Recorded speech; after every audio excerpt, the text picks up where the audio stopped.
കർമ്മം കൊണ്ട് മുശ്രിക്കാകൂല. ബഹുദൈവ വിശ്വാസമാണ് ശിർക്ക്. അല്ലാഹുവിന് പുറമെ ഇലാഹുകളുണ്ടെന്ന വിശ്വാസമാണ് ശിർക്ക്. ആ ശിർക്ക് കർമ്മം കൊണ്ട് വരില്ല. കർമ്മം കൊണ്ട് പക്ഷേ കുഫർ വരും, കാഫിറായി പോകും. അങ്ങനെ കാഫിറായി പോകുന്ന കർമ്മമാണ്.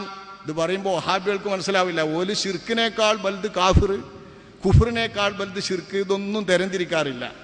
ഇവർ കുഫറും മനസ്സിലാക്കിയിട്ടില്ല, ശിർക്കും മനസ്സിലാക്കിയിട്ടില്ല. കുഫർ എന്ന് പറയുന്നത് കർമ്മം കൊണ്ട് വരും, വാക്കുകൊണ്ട് വരും. വാക്കുകളെ ചൊല്ലി കാഫിർ എന്ന് വിധിക്കും, ചില പ്രവൃത്തികളെ ചൊല്ലി കാഫിർ എന്ന് വിധിക്കും.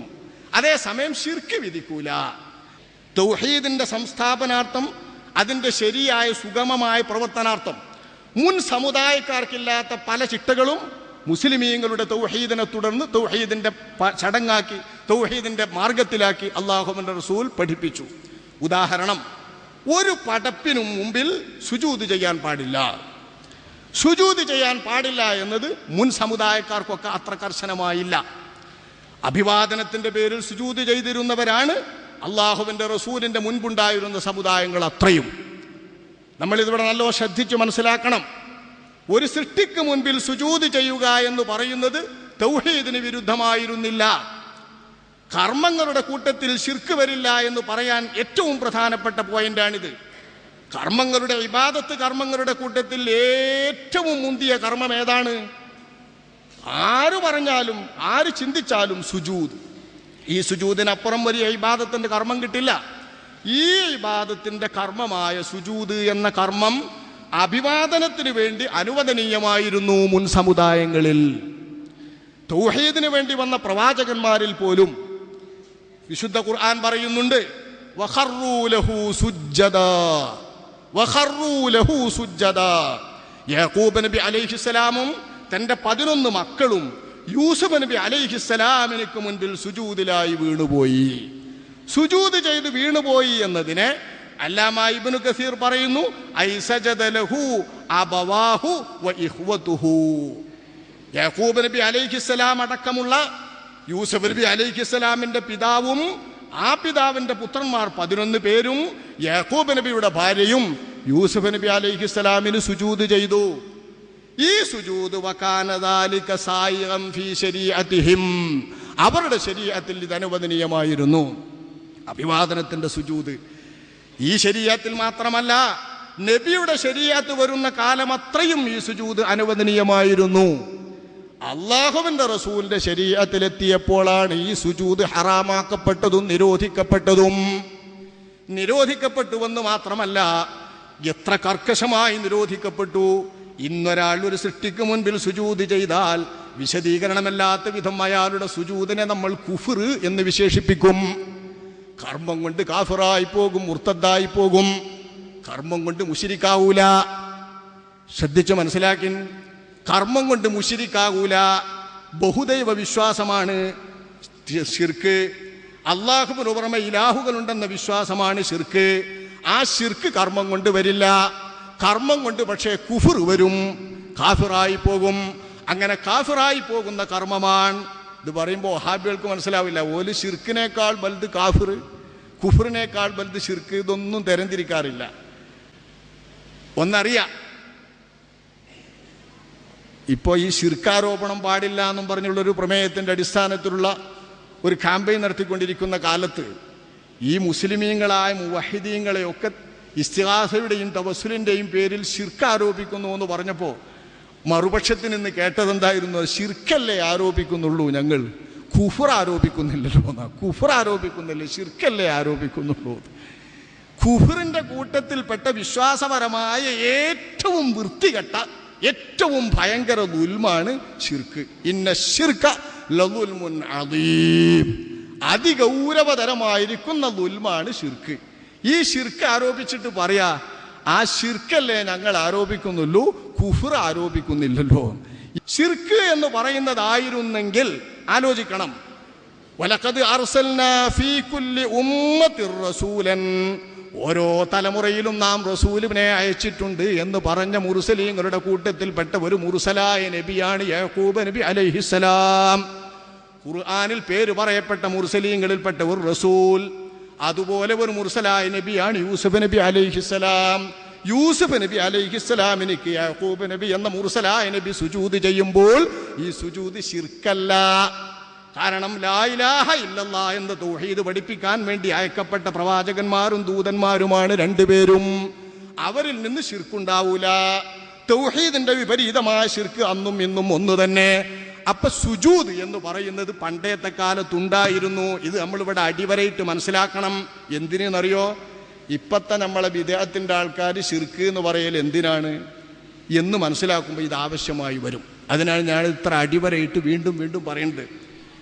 അള്ളാഹുവിനല്ലാതെ ചെയ്തു പോകാൻ പാടില്ലാത്ത ഇബാദത്തിന്റെ കർമ്മങ്ങളിൽപ്പെട്ട ഒരു കർമ്മമാണ് ഇന്ന് സുജൂദ്. ഇബാദത്തിന്റെ സുജൂദാവട്ടെ, അഭിവാദനത്തിന്റെ സുജൂദാവട്ടെ, ആചാരത്തിന്റെ സുജൂദാവട്ടെ, ഖിബലയാക്കിയ സുജൂദാവട്ടെ, അല്ലാഹുവല്ലാത്ത ഒരു മഖ്ലൂക്കിന് മുമ്പിലും സുജൂദ് പാടില്ല എന്ന് അല്ലാഹു തആല ഈ ശരീഅത്തിൽ പ്രത്യേകമായി നിർദ്ദേശിച്ചത്, അല്ലാഹുവിന്റെ റസൂൽ പഠിപ്പിച്ചത് തൗഹീദിനെ ഒന്നുകൂടി ബലിഷ്ഠമാക്കി ഒരു കാലത്തും തൗഹീദ് തെറ്റിപ്പോകാതെ അടിയുറച്ചു നിൽക്കാൻ വേണ്ടിയാണ്. ഇത് നമ്മുടെ ശരീഅത്തിന്റെ പ്രത്യേകതയാണ്. മുൻ ശരീഅത്തുകളിൽ വിലക്കപ്പെട്ടിരുന്നില്ല. നമ്മുടെ ശരീഅത്തിൽ ഇത് വിലക്കപ്പെട്ടു. എന്നാൽ മുൻ ശരീഅത്തുകളിൽ ശിർക്ക് അനുവദിക്കപ്പെട്ടിരുന്നോ? ഇല്ല. ഒരു ശരീഅത്തിലും ശിർക്ക് അനുവദിക്കപ്പെട്ടിട്ടില്ല. ഒരു ശരീഅത്തിലും ശിർക്ക് അനുവദിക്കപ്പെട്ടിട്ടില്ലെങ്കിൽ അഭിവാദനത്തിന്റെ സുജൂദ് മഖ്ലൂക്കിന് വേണ്ടി അനുവദിക്കപ്പെട്ടപ്പോൾ മനസ്സിലാക്കാം അത് ശിർക്കല്ല. അള്ളാഹുവിന് മാത്രമേ ഇബാദത്തിന്റെ കർമ്മങ്ങൾ ചെയ്യാവൂ. അതാണ് തൗഹീദ്. ഈ ഇബാദത്ത് കർമ്മം അല്ലാഹുവല്ലാത്തവർക്ക് ചെയ്താൽ ശിർക്കാകും. ഇതാണ് ഇപ്പോഴത്തെ വഹാബി പാഠം. ഈ പാഠം പഠിപ്പിക്കുന്ന വഹാബികളിൽ നിന്ന് വല്ലതും തെറ്റിദ്ധരിച്ചിട്ടുള്ള ആളുകൾ ഊന്നി മനസ്സിലാക്കാനാണ് ഞാൻ പറയുന്നത്. ഇബാദത്തിന്റെ കർമ്മങ്ങൾ അല്ലാഹുവല്ലാത്തവർക്ക് നിർവഹിക്കുന്നതല്ല ശിർക്ക്. തൗഹീദിനെ പക്ഷേ ബലിഷ്ഠമായി ഉറപ്പിക്കാൻ അള്ളാഹു ഈ ശരീഅത്തിൽ കൊണ്ടുവന്ന അടിസ്ഥാനപരമായ ഒരു നിയമമാണ് സൃഷ്ടികൾക്ക് സുജൂദ് ചെയ്യാൻ പാടില്ല എന്ന നിയമം. അത് ശരീഅത്ത് കാമിലായ ദീനിന്റെ ഇസ്ലാം എന്ന ശരീഅത്തിന്റെ മാത്രം പ്രത്യേകതയാണ്. മുൻപുള്ള മതക്കാർക്കോ മുൻപുള്ള പ്രവാചകന്മാർക്കോ ഈ നിരോധനം ബാധകമായിരുന്നില്ല. എന്നു മാത്രമല്ല, അത്തരം സുജൂദായി പോകുമെന്ന് കരുതിയിട്ട് ചില കർമ്മങ്ങൾ പോലും വിലക്കി. ഉദാഹരണം, നമ്മളൊരു പള്ളിയിൽ ചെല്ലുന്നു, നിസ്കരിക്കാൻ വേണ്ടിയിട്ട് നോക്കുമ്പോൾ നിസ്കരിക്കാൻ മുമ്പിൽ ഒരു മറ വേണം. ഈ മറയാക്കിയിട്ട് ഉപയോഗിക്കുന്നത് ഒന്നുകിൽ ചുവരില്ലെങ്കിൽ തറക്കപ്പെട്ട ചുവര് പോലെ തന്നെ തറക്കപ്പെട്ട ശരിക്കുള്ള തൂണുകൾ, ഇതൊക്കെ നമ്മൾ ഒരേ രീതിയിൽ മറയാക്കും. ഇങ്ങനെ ഒരു തൂണിൻ്റെ അടുത്ത് പോയിട്ട് മറയാക്കി ഒരാൾ നിസ്കരിക്കുന്നോ? എന്നാൽ ആ തൂണെന്ന മറയെ, അല്ലെങ്കിൽ തറച്ചു വെക്കപ്പെട്ട ഒരു വടിയെ, അല്ലെങ്കിൽ നമ്മൾ എന്തെങ്കിലും ഉയരമുള്ള താൽക്കാലികമായത് വല്ലതും മറയാക്കി വെച്ചിട്ടുണ്ടെങ്കിൽ ആ മറയെ നമ്മൾ മറയാക്കുന്ന സമയത്ത് നേർക്കുനേരെ നമ്മുടെ മുൻപിൽ വെക്കരുത്. നമ്മുടെ ഇടതുഭാഗത്തേക്കോ വലതുഭാഗത്തേക്കോ വെക്കണം. വെക്കപ്പെട്ട തൂണിൻ്റെ അടുത്ത് പോയി നിസ്കരിക്കുമ്പോൾ നേർക്കുനേരെ മുമ്പിലുള്ള മറയാക്കി അതിനെ പിടിക്കരുത്. നമ്മുടെ വലത്തോ ഇടത്തോ ആക്കി നിന്നുകൊണ്ട് അല്പം തെറ്റി നിന്ന് നിസ്കരിക്കണം എന്ന് പഠിപ്പിച്ചപ്പോൾ നമ്മുടെ സുജൂദ് ഈ മൂടിനോ ഈ തുരുമ്പിനോ വടിക്കോ ആയി പോകുമെന്ന് കാണുന്നവർ തെറ്റിദ്ധരിക്കാൻ പോലും ഇടവരരുത് എന്ന് അല്ലാഹു തആലാന്റെ ദീൻ നിയമമാക്കുന്നതിൻ്റെ ഭാഗമാണിത്. തൗഹീദിന്റെ ചിട്ടയാണ് എന്ന് വെച്ചിട്ട് ഒരാൾ നേരെ ആ തൂണിനെ നേരാക്കി നിന്ന് സുജൂദ് ചെയ്താൽ ശിർക്കാവെന്ന് പറയരുത്. ഹറാമാകുമെന്നും പറയാൻ പറ്റില്ല, ഹറാമ് കൂടിയില്ല. നമ്മൾ മറയാക്കുമ്പോഴുള്ള ഒരു ചിട്ട, പുണ്യം കൂടുതൽ നല്ല ശ്രേഷ്ഠമായ പണിയാണ് ആ തൂണിനെ വലത്തോ ഇടത്തോ ആക്കുക എന്നത്. ഇതുകൂടി പഠിപ്പിച്ചു. ഇങ്ങനെ മാത്രമല്ല, അനേകം കാര്യങ്ങൾ തൗഹീദിന്റെ പൂർത്തീകരണമായി പഠിപ്പിച്ചു. അഷ്റഫുൽ ഖൽഖ് സ്വല്ലല്ലാഹു അലൈഹി വസല്ലമ തങ്ങൾ തൗഹീദിന്റെ പൂർത്തീകരണമായി പഠിപ്പിച്ചത് പ്രയോഗത്തിൽ, ചൊല്ലിൽ, ചെയ്തിയിൽ, എന്തിലും.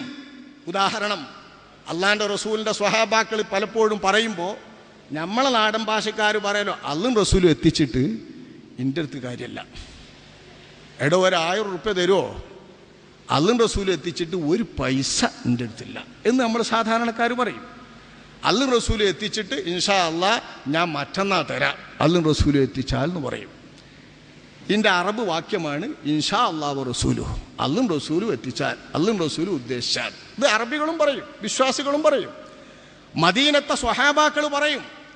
മദീനത്ത് നബിയുടെ പ്രബോധന കാലത്തെ അവസാന കാലത്ത് സ്വഹാബത്തിൽ നിന്ന് ഇങ്ങനെ കേട്ടപ്പോൾ മദീനത്തെ ജൂതന്മാരിൽ നിന്ന് ചിലർ അള്ളാഹുവിൻ്റെ റസൂലിൻ്റെ മുമ്പിൽ വന്നു. മഹദി ഖതീല റളിയല്ലാഹു അൻഹ അവരെ തൊട്ട് ഇബ്നു സഅദ് നിവേദനം ചെയ്യുന്ന റിപ്പോർട്ട് കേൾക്കാം. ജാഅ ഹിബ്റുൻ മിനൽ അഹ്ബാരി ഇല നബി സ്വല്ലല്ലാഹു അലൈഹി വസല്ലം. നബി തങ്ങളുടെ സമീപത്തേക്ക് ഒരു വലിയ ജൂത പുരോഹിതൻ കടന്നു വന്നു. ആ പുരോഹിതൻ പറഞ്ഞു, ഫഖാല യാ മുഹമ്മദ് നിഅമൽ ഖൗം അൻതും ലൗലാ അന്നകും തുശ്രികൂൻ. നിഅമൽ ഖൗം, നല്ല ജനങ്ങളാണ് നിങ്ങൾ. അൻതും, നിങ്ങളാണത്. ലൗലാ അൻതും തുശ്രികൂൻ, നിങ്ങൾ ശിർക്ക് വെക്കുന്നവരായില്ലെങ്കിൽ, നിങ്ങൾ മുശ്രിക്കുകളായില്ലെങ്കിൽ നിങ്ങൾ നല്ല മനുഷ്യന്മാരാണ്. അള്ളാഹുവിൻ്റെ റസൂല് ചോദിച്ചു, കൈഫ, എന്തേ ഞങ്ങൾ ഈ ശിർക്ക്? അള്ളാഹുവിൻ്റെ റസൂലിനോടാണ് സംസാരിക്കുന്നതെന്ന് ശ്രദ്ധിക്കണം. അള്ളാഹു തആലാന്റെ തൗഹീദ് പഠിപ്പിക്കാൻ വേണ്ടി നിയുക്തരായ അന്ത്യനാൾ വരേക്കുള്ള റസൂൽ, ആ റസൂലിനോട് ജൂത പുരോഹിതന്മാരിൽപ്പെട്ട ഒരു പുരോഹിതൻ വന്നിട്ട് പറയാൻ, നിഅമൽ ഖൗം, നല്ല ജനങ്ങൾ, അന്തും, നിങ്ങളാണത്, ലൗലാ തുശ്രികൂൻ, നിങ്ങൾ മുശ്രിക്കുകളായില്ലെങ്കിൽ നിങ്ങൾ നല്ലോല, പക്ഷെ ശിർക്കുണ്ട് നിങ്ങളിൽ. അള്ളാഹുവിന്റെ റസൂല് ചോദിച്ചു, വകൈഫ്, എന്ത് ശിർക്ക്? ഖാല, അദ്ദേഹം പറഞ്ഞു, യഖൂലു അഹദുക്കും ലാ വൽ കഅബ, നിങ്ങളിൽ ചിലർ ചില കാര്യങ്ങൾ പറയുമ്പോൾ, ആണയിട്ട് പറയുമ്പോൾ അങ്ങനെയല്ല, ലാ വൽ കഅബ, കഅബത്തെ തന്നെയാണ് എന്ന് പറയുന്നു. സത്യം ചെയ്ത് പറയുമ്പോൾ ലാ വൽ കഅബ, കഅബത്തെ തന്നെയാണ്. കഅബ എന്ന് പറയുന്നത് മഖ്ലൂഖല്ലേ, സത്യം ചെയ്യാൻ കഅബ എന്ന് പറയുന്നതിനെ പിടിക്കാൻ പറ്റൂലല്ലോ എന്നാണ് ജൂത പുരോഹിതൻ സൂചിപ്പിക്കുന്നത്. ഫഖാൽ, അള്ളാന്റെ റസൂല് പറഞ്ഞു, ഇന്നഹു ഖദ് ഖാൽ, അത് പറഞ്ഞു പോകുന്നതല്ലേ. നോക്കി നിങ്ങൾ റസൂലുള്ളാഹിന്റെ പ്രയോഗം, ഇന്നഹു ഖദ് ഖാൽ, അത് പറഞ്ഞു പോകുന്നതല്ലേ. ഫമൻ ഹലഫ ഫല്യഹ്ലിഫ് ബിറബ്ബിൽ കഅബ, അതുകൊണ്ട് മേലാൽ ഒരാൾ സത്യം ചെയ്യുമ്പോൾ കഅബയെ കൊണ്ട് സത്യം ചെയ്യാതെ കഅബയുടെ നാഥനെ പിടിച്ച് സത്യം ചെയ്യട്ടെ. വറബ്ബിൽ കഅബ എന്ന് സംസാരിക്കട്ടെ, വൽ കഅബതി എന്ന് പറയണ്ട. നോക്കി, കഅബയെ പിടിച്ച് സത്യം ചെയ്യുന്നു, ഈ സത്യം ചെയ്യുന്നത് ശിർക്കാണ്. അതുകൊണ്ട് ഈ ശിർക്കില്ലാതെ എങ്കിൽ നിങ്ങൾ നല്ല കൂട്ടരാവൂ എന്ന് ജൂത പുരോഹിതൻ പറയുമ്പോൾ അള്ളാന്റെ റസൂല് പറയുന്നു, അത് വാക്യമല്ലേ, ആരോ പറഞ്ഞു പോകുന്നത്. ആരുടെയെങ്കിലും ഒരു പറഞ്ഞു പോകൽ കൊണ്ട് ശിർക്ക് വരികയില്ലെന്ന് പഠിപ്പിക്കുക കൂടിയാണ് അഷ്റഫുൽ ഖൽഖ് സ്വല്ലല്ലാഹു അലൈഹി വസല്ലം. ഞാൻ പഠിപ്പിച്ച പാഠമല്ല അത് എന്ന് അള്ളാഹുവിന്റെ റസൂൽ പഠിപ്പിക്കുകയുമാണ്. പറഞ്ഞു പോകുന്ന വാചകമല്ലേ. അപ്പൊ അള്ളാന്റെ റസൂല് പറഞ്ഞു, ഇനി മേലാൽ പറയണ്ട, കഅബയെ പിടിച്ച് സത്യം ചെയ്യുക എന്ന്. ഫഖാല യാ മുഹമ്മദ്, അപ്പോൾ അയാൾ വീണ്ടും തുടർന്നു, നിഅമൽ ഖൗം അൻതും, നല്ല ജനങ്ങൾ, നിങ്ങൾ തന്നെയാണത്.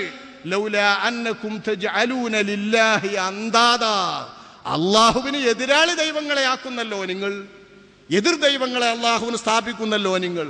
ഖാൽ, നബി ചോദിച്ചു, വകൈഫ ദാക്, എന്താ ഞങ്ങൾ എതിർ ദൈവങ്ങളെ ആക്കുന്നു? ഖാല, ആ പുരോഹിതൻ പറഞ്ഞു, യഖൂലു അഹദുക്കും മാ ഷാ അല്ലാഹു വശിഅത, നിങ്ങളിൽ ചിലർ വന്നുകൊണ്ട് റസൂലുള്ളാഹ് അങ്ങയോട് പറയുന്നു, മാഷാ അല്ലാഹ് വശിഅത, അള്ളാഹു എത്തിച്ചിട്ടും നിങ്ങൾ ഉദ്ദേശിച്ചിട്ടും. അല്ലും റസൂൽ ഉദ്ദേശിച്ചാൽ എന്ന് വാചകം, മാഷാ അല്ലാഹ് വശിഅത, നിങ്ങൾ ഉദ്ദേശിച്ചാലും അള്ളാഹു ഉദ്ദേശിച്ചാലും എന്ന്. അപ്പൊ അള്ളാഹുവിനോടുകൂടെ അള്ളാഹു ഉദ്ദേശിച്ചാൽ നടക്കുന്ന കാര്യം എന്ന് പറയുന്നതിനൊപ്പം റസൂലിനും കൂടി കൂട്ടി ബർക്കത്തിന് പറയുന്നു സ്വഹാബത്ത്. ഈ ബർക്കത്തിന് പറഞ്ഞു റസൂലുള്ളാഹിനെയും കൂടി കൂട്ടുമ്പോൾ അള്ളാഹ് ഉദ്ദേശിച്ചാൽ റസൂലുള്ളാഹിയും ഉദ്ദേശിച്ചാൽ എന്ന് പറയുമ്പോൾ ഇത് അള്ളാഹ്ക്ക് നിദ്ദിനെ, എതിരാളി ദൈവത്തെ സ്ഥാപിക്കുകയാണെന്ന് ആ ജൂത പുരോഹിതൻ പറയുന്നത്. ആ ജൂത പുരോഹിതനും നബി തങ്ങൾ മറുപടി നൽകി, ഫഖാല നബിയു ലിൽ ഹിബർ, ഈ പുരോഹിതനോട് നബി തങ്ങൾ പറഞ്ഞു, ഇന്നഹു ഖദ് ഖാൽ, അത് ഞങ്ങളിൽപ്പെട്ട ചിലർ പറഞ്ഞു പോകുന്നതല്ലേ. ഫമൻ ഖാല മിൻകും, അതുകൊണ്ട് എൻ്റെ വിശ്വാസികളെ, നിങ്ങളിൽ ആരെങ്കിലും പറയുമ്പോൾ മാഷാ അല്ലാഹ് സുമ്മ ശിഅത, മാഷാ അല്ലാഹ് സുമ്മ ശിഅത, ഇൻഷാ അല്ലാഹ് സുമ്മ ഷാ അർ റസൂൽ, അള്ളാഹുവിന്റെ റസൂലും അള്ളാഹും ഉദ്ദേശിച്ചാൽ എന്ന് പറയുന്നിടത്ത് മാഷാ അല്ലാഹ് വർ റസൂൽ എന്ന് കൂട്ടാതെ, മാഷാ അല്ലാഹ് വഷാ അർ റസൂൽ എന്ന് പറയാതെ, മാഷാ അല്ലാഹ് സുമ്മ എന്നൊരു വാക്യം കൂടി ചേർത്ത് പിന്നെ അള്ളാഹ് ഉദ്ദേശിച്ചാൽ പിന്നെ നബിയും എന്ന് പറയട്ടും. അള്ളാഹ് ഉദ്ദേശിച്ചാൽ പിന്നെ നബിയും. നമ്മളെ മലയാളത്തിൽ അള്ളാഹു എത്തിച്ചിട്ട് പിന്നെ നബിയും എന്ന് പറയണം. ഇങ്ങനെ ഒരാൾ അള്ളാഹും റസൂലും എത്തിച്ചാൽ എന്ന് പറഞ്ഞാൽ ശിർക്കാവോ? തൗഹീദ് തെറിച്ചു പോവോ? ഇല്ല. എങ്കിട്ടും വാക്യത്തിൽ വരുന്ന ചെറിയ ശിർക്കിന്റെ ദ്യോതിപ്പിക്കൽ പോലും, സൂചന പോലും, ലാഞ്ചന പോലും തടയാൻ അള്ളാഹുവിന്റെ റസൂലിന് അള്ളാഹു തആല വഴിയൊരുക്കുകയാണ്. മദീനത്തെ ജൂതന്മാരിൽപ്പെട്ട പുരോഹിതന്മാർ വന്നിട്ട് നബിയുടെ ദീനിനെയും മുസ്ലിമീങ്ങളുടെ വാക്യത്തെയും ആക്ഷേപിക്കുന്നു. ആ പശ്ചാത്തലത്തിൽ, സാഹചര്യത്തിൽ നമ്മൾ നോക്കി നിൽക്കുന്ന ഒരുപാട് ആളുകൾ, ശത്രുക്കളുണ്ട്. അവർക്കുകൂടി ബോധ്യപ്പെടുന്ന ഇസ്ലാമാകണമെന്ന് മനസ്സിലാക്കാൻ അള്ളാഹുവിന്റെ റസൂൽ ഒരു വിശ്വാസി മുവഹിദ് ഓരോരുത്തന്റെ വാക്യത്തിൽ തൗഹീദിന് വിരുദ്ധമായി തോന്നുന്ന കൂട്ടിച്ചേർക്കലിന്റെ വാചകങ്ങൾ മുഴുവൻ ഒഴിവാക്കാൻ അള്ളാഹുവിന്റെ റസൂൽ നിർദ്ദേശിക്കുന്നു. ഹുദൈഫത്ത് ഇബ്നുൽ യമാൻ റളിയല്ലാഹു അൻഹു നിവേദനം ചെയ്യുന്നു, അള്ളാഹുവിന്റെ റസൂൽ പറഞ്ഞതായി, ലാ തഖൂലു മാ ഷാ അല്ലാഹു വ ഷാഅ ഫുലാൻ ഖൂലു മാ ഷാ അല്ലാഹു സുമ്മ ഷാഅ ഫുലാൻ. അള്ളാഹുവും റസൂലും കൂട്ടിയിട്ട് മാഷാ അല്ലാഹ് ഇൻഷാ അല്ലാഹ് നിങ്ങൾ പറയരുത്, മാഷാ അല്ലാഹ് സുമ്മ ഷാഅ ഫുലാൻ, അള്ളാഹു ഉദ്ദേശിച്ചിട്ട് പിന്നെ ഇന്നവൻ ഉദ്ദേശിച്ചിട്ട് എന്ന് പറയട്ടെ. നമ്മളും പറയല്ലേ, അള്ളാഹിൻ്റെ ഔലിയാക്കന്മാരെയും ബർക്കത്തുകൊണ്ട് അള്ളാഹിൻ്റെ ഔലിയാക്കന്മാരും എത്തിച്ചിട്ട് ഈ വാക്യം അദബുകേടാകുന്നു. ഈ വാക്യത്തെ മാറ്റി ഒരാൾ വിശ്വാസി പറയേണ്ടത് അല്ലാഹു തആലയെ ഉദ്ദേശിച്ചിട്ട് അല്ലാഹു തആല പ്രവർത്തിച്ചിട്ട് പിന്നെ ഔലിയാക്കന്മാരെ ബർക്കത്തുണ്ട്, പിന്നെ ഔലിയാക്കന്മാരെ ബർക്കത്ത് എന്ന് വേർതിരിച്ചു പറയണം. അള്ളാഹും റസൂലിനെ കൂട്ടി പറയുന്നത് അദബുകേടായ വാക്കാകുന്നു എന്ന് അള്ളാഹുവിൻ്റെ റസൂൽ വിലക്കുമ്പോൾ തൗഹീദിനെ എത്ര സൂക്ഷ്മമായ രീതിയിലാണ് അഷ്റഫുൽ ഖൽഖ് സ്വല്ലല്ലാഹു അലൈഹി വസല്ലമ തങ്ങൾ പഠിപ്പിച്ചത്.